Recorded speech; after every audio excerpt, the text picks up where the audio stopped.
Hello and welcome to Trading 5 Talents. In today's video, I want to give an overview of vertical spreads. So vertical spreads are an options trading setup, and I'm going to be using AMD as an example for this video. And a vertical spread is the buying and selling of an option of the same type, put or call, the same expiration date, but a different strike price. And so you can see over here on the left, you can see May 27th is the same expiration that we're looking at, and we're going to be focusing on calls for this example. Now, the vertical spread gets their name based on the options chain strike location. Because these are different strike prices, you can see, for example, over here, the 90 call, the 89 call, the 88 call in this options chain.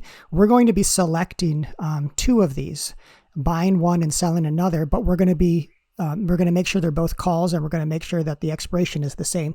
So the only thing that we're changing is the vertical location of the strike price. So that's why it's called a vertical spread.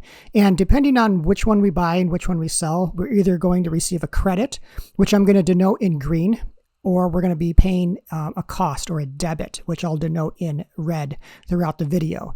And we can either use calls or puts. So in our example, we're going to use calls, but we can also do the same thing with a put depending on our outlook of the market. So calls I'm going to color in green, and puts I'll be coloring in red, just to make sure that we can keep everything separate and organized. Okay, so I made this little diagram down here. Calls and puts, green and red. For a credit, if we use calls and we receive a credit, this is called a call credit spread. If we use puts and receive a credit, it's called a put credit spread. But if we set up a vertical spread using calls and we have to pay to enter the spread, then it's called a call debit spread. Similarly with puts and a debit, it's called a put debit spread. So these are four names that we could use for these different types of vertical spreads. But as you'll soon learn, there are a lot of different names for these types of options trades. So for example, a call credit spread. So here we're using call options, but we're receiving a credit to put this trade on. It's also called a short call vertical. Short because we're receiving a credit, call because we're using call as the option type, and this is a vertical spread. It's also called a bear call spread. Bear referring to the outlook that you have with this play. You're bearish on the play. For a call debit spread, it's also referred to as a long call vertical, long because we're paying to enter this trade. And it's also referred to as a bull call spread because we have a bullish outlook for this trade. On the other side, a put credit spread is referred to as a short put vertical or a bull put spread. A put debit spread can be called a long put vertical or a bear put spread. As you can see, there are a lot of different names for these types of verticals. Some people like to refer to them as the call or put credit spread or debit spread. Some people refer to them as the bearish or bullish type of spread, and some people just refer to them as a type of vertical. So as you trade these types of spreads, these names will become more and more familiar to you. I just wanted to put it on one single screen so it would be a quick reference for you. Okay, let's look at the AMD example. I'm going to show a graph here, or I guess a schematic diagram that's going to be very familiar with different types of trade setups. So as you see this horizontal white line, this is going to represent price, lower prices on the left side, higher prices on the right side. And this dotted line is going to represent where the stock is currently trading. So in our example, AMD currently trading at that price level. All right. So let's look over here on the left. As you can see, we are buying a call for the May 27th expiration. And this call is the $90 strike price. So over here on the graph, you can see this 90 call. It's green because it's 90. C for the call, 90 for the strike price. And so that matches this one right here. We're buying a call. So on the top side of this graph, or the top side of the price line, this is the long. So this is what we're buying. We're buying the 90 call. Okay. Now, this is one half of the vertical spread. The other half is going to be this one down here. So here we've got the 89 call that we're buying. Again, it's green because it's a call, but it's on the bottom side of this price line because this is our short option or our short leg of the spread. So short means we're selling it. So we can see over here, we're selling a call and we're selling the $89 call for this particular price. Remember, expiration stays the same. The option type stays the same. This is what makes it a vertical spread. So here is a vertical spread setup. The other thing I want to mention is this price line right here, this vertical dotted line. This represents the current share price of our example, of our underlying stock, and that is 87.76 in our example. So if we combine both of these calls together, this is a vertical spread. This is a call credit spread. So you can see the short call is right here, $5.10. You can see the long call is $4.63. So our short call, we're receiving a credit for this, which is why it's a negative number. This credit that we're receiving is larger than the cost that we're purchasing the long call at. So 510 minus 463, we are going to receive a 48 cents credit. And you can see that right here. The total credit is 48 cents, meaning we will receive $48 because these are options. Therefore, we have to multiply it by 100. So a 48 cent credit is received. This is why it's referred to as a call credit spread. We're using call options and we're receiving a credit and we're buying and selling at the same expiration. So it's going to be a spread play. So a call credit spread. So let's take a look at some of these setups. I went through the 4 different basic types of vertical spreads. So this is what we just looked at, is a call credit spread. So your price is down here in this vertical line, and we have a short call here, which is the closer one to the price. And then we have the long call up here, which is further away from the current price. So the idea is that we want the stock price to stay below our short leg or a short option. So we want the stock to either be neutral, go up just a little bit, or go down, and we'll be able to keep the premium on this. This is why it's referred to as a bear call spread, because we have a bearish outlook. In contrast, we can switch these different calls where we buy, so we're long, we're on the top half of this price line, we buy this call that's closer to the money, and we sell the one that's further out of the money. And so this is going to be entered for a net debit. So we're going to have to pay to enter this. But what we'd want is we'd want the price to go past our short call so that our short call is now in the money. That's what we'd want. So we would have a bullish outlook. This is why it's referred to as a bull call spread, because we want the price of that underlying stock to increase. On the put side, you can see the price is now over here on the right. And what we're doing is we're selling this put, or we're going short a put down here closer to the money. And then we're buying a put that's further out of the money. Now, let's say we only had this short put. The current price is here, and we're selling this put below the current price. So in the wheel strategy, that's referred to as a cash secured put. We have the cash to purchase 100 shares if the price falls below that put strike. But with this vertical spread setup, we're purchasing this long put, so we don't need the cash in order to put this play on. At least we don't need as much cash to put this play on. So you've got this short put close to the money. You got this long put further out of the money. And what we want is we want the price to stay above that short put. It can stay neutral. It can go down a little bit. But really, if it goes up quite a bit, then that's going to be best for this trade. So we have a bullish outlook on this trade. And that's why it's referred to as a bull put spread. So because we're using puts and we're receiving a credit, it's also referred to as a put credit spread. And finally, we have a put debit spread. So here we have our current stock price as the vertical dotted line. We're going to buy this closer to the money put, and then we're going to sell this further out of the money put here.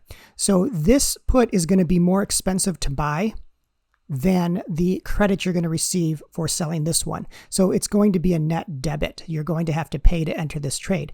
But in this case, what we'd want is we'd want the stock price to decrease and make our short put be in the money. And once that happens, we're going to receive the max profit for this. So because we're using puts and we have to pay to enter the trade, it's referred to as a put debit spread. Or we can look at it this way: because we want the stock price to decrease, it's referred to as a bear put spread. Right, so here are all of those setups all on one screen, again, for your reference. Okay, so let's take a look at the profit and losses from vertical spreads. Because these are spread trades, our profits and our losses are going to be capped at certain levels. For credit spreads, let's take a look at the max profit and the max loss that we can incur with these trades. First of all, the max profit, I'm just abbreviating it MP. The max profit is when that short strike is out of the money. So our max profit is going to be the credit that we receive, and our max loss is the width of the strikes minus the credit received. So here in this AMD example, remember the total credit was 45 cents. So our max profit is going to be $45. That's the most we can make, right? So when you sell options, the credit that you receive, that's the most money you can make. So that one's pretty easy to understand. And that occurs when the short strike is out of the money. For the max loss, we take the width of the strike. So it's 91 here, it's 90 here. So the width of them is $1 minus the credit that we receive. So $1 minus 45 cents equals 55 cents. So our max loss is going to be $55 because we have to multiply it by 100. In contrast, the debit spreads, this is going to basically be the opposite. Our max profit is going to be when the short strike is in the money. Our max profit is going to be the width of the strikes minus the debit, and our max loss is going to be the debit paid. So here we have a call debit spread in this example. Let's look at the max profit. The max profit we can make is the width of the strikes, which is $1, minus the debit paid, or the cost. So $1 minus 53 cents is 47 cents multiplied by 100. Our max profit is $47. Our max loss that we can lose on this trade is the $53 that we paid to enter the trade. So you can see these profits and these losses are capped, and they're smaller amounts, but that's one of the advantages of using vertical spreads. What I want to do now is I want to show you a really helpful and useful website called optionstrat.com. And I'll show you how these spreads are set up and what each of these looks like over time as the expiration dates approach. Right here is optionstrat.com. I'll leave the link down in the description. And I'm just using the free version. I'm not a member. I'm not affiliated with it. But there's one really interesting portion of this website that I like to use. And I'm just going to hover over build, and I'm going to do the bear call spread. I think that's what we were using before. The bear call spread. And we were using AMD. May 27th was our expiration. We were buying the 91 call, and then we were selling the 90 call. Like this. So you can just take these and drag them, click and drag them. So here is our price line. This right here is that vertical dash line. So this is where the current price is. Each of these icons right here refer to either a call or a put, depending on if it's green or red. And the top is what you're long or what you're buying. The bottom is what you're short or what you're selling. So we can take a look. If we just click on this, you can see that you're buying one. Right? If we click on this 90 call, you can see that we're shorting or selling one, which is why it's a -1 right here. So you can click and drag these as you want. And what I want to show you is down here under the graph. If you click on graph, you're going to see something like this. All right, so let's take a look here. So first of all, we're going to receive a $43 credit if we did this play with these prices that are listed here. So currently AMD is at 87.30, and this is delayed by 15 minutes. But in any case, this will work for our example. $43 credit. So our max loss is going to be the width of the strikes, which is $1, minus 43, which is 57. That's our max loss. Okay, so what is our max profit? Well, it's the credit that we receive, $43. So our max profit is the same as our net credit. Now, what this graph shows you, this is called a profit and loss graph. So all your brokers are going to have this type of graph. It's a really easy visual to follow along with once you understand how it's set up. I think, the default is this table. I think this is a little bit more difficult to follow with so many numbers. And like a picture is worth 1,000 words. I think a graph is worth 1,000 numbers. And I think this is just much easier to see. So with this bear call spread, or this call credit spread, because we're using calls and we're receiving a credit, the idea is we want our stock price to stay below our short call, which is this $90 strike price. So as long as this $90 strike is out of the money, we are going to receive our max profit. So right now, if we look at this graph, so on the x-axis going from left to right is price, low to high, and then on our y-axis is the max, or the profit and loss. So right here at this line, this horizontal line, this is $0 in terms of profit and loss, and as you increase, this is your profit. As you decrease, this is your loss. So you can see there is this crossover right here, or your break even right here. So as long as we'll put our cursor right here. So as long as the stock price stays at $90 or below, we are going to receive our max profit. What is our max profit? You can see right here at the cursor, $43. That's the credit that we received. Current price is here in this vertical dash line, 87.30. Yeah.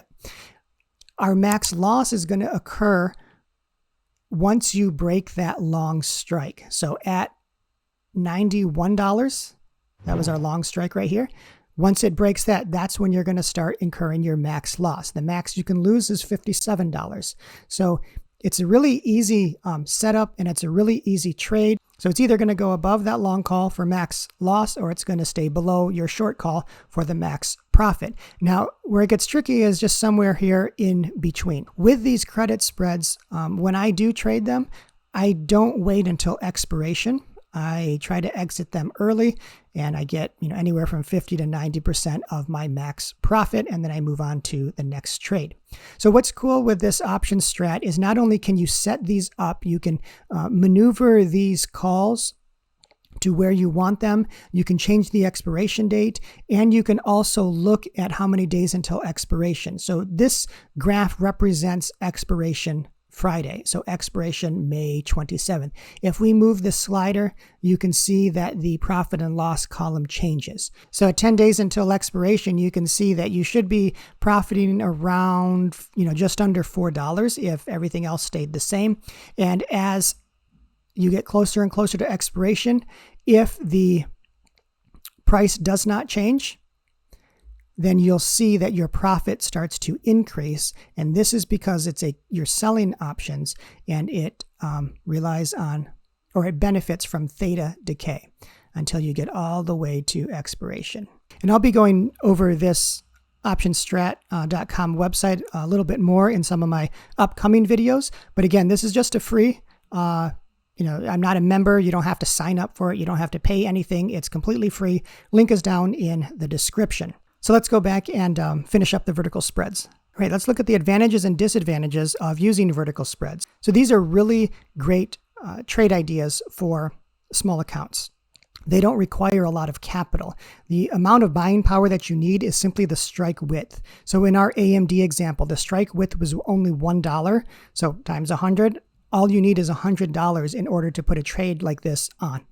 So you use $100, and then you can potentially get that $43 credit. And so you can still sell premium if that's your trade style. If you want to sell option premium, you can still sell premium, but you use far less capital than a cash secured put or buying shares and selling covered calls. It limits the downside risk, as you've seen, which is simply the either the debit paid for a debit spread or the width of the strikes minus the credit for credit spreads. However, the disadvantage is profits are capped. So if you are used to, going long on options or shares, you have unlimited profit capability. If you're used to selling options, then you're used to the capped profit. So that is a disadvantage to some people, that your profits are capped. You have longer order fill times now because you're trying to get two options filled simultaneously. So sometimes that takes just a little bit longer. Sometimes it fills really quickly if there's, a lot of open interest and volume. And because you are now entering double the amount of option contracts, if you pay commissions on your option trades, you're going to now also increase your commissions, both for opening and closing. So overall, I think vertical spreads definitely have their place in an options trader toolbox. And I think it can be used in conjunction with the wheel strategy, especially if you have a limited amount of capital because maybe your money is tied up in holding stocks or because you don't have enough capital to put on a cash secured put. You can do something similar by using vertical spreads. So if you have any questions about this topic, then go ahead and leave a comment down below. If you enjoyed the topic, then please give it a thumbs up. And you can also catch me on Twitter at Trading5Talents. In the meantime, if you want to keep up to date with my options trading and how I'm using it to pay off bills, such as my Tesla Model 3, then go ahead and click on the subscribe button and turn on the notifications so you can catch those updates. Until next time, trade wisely and take care.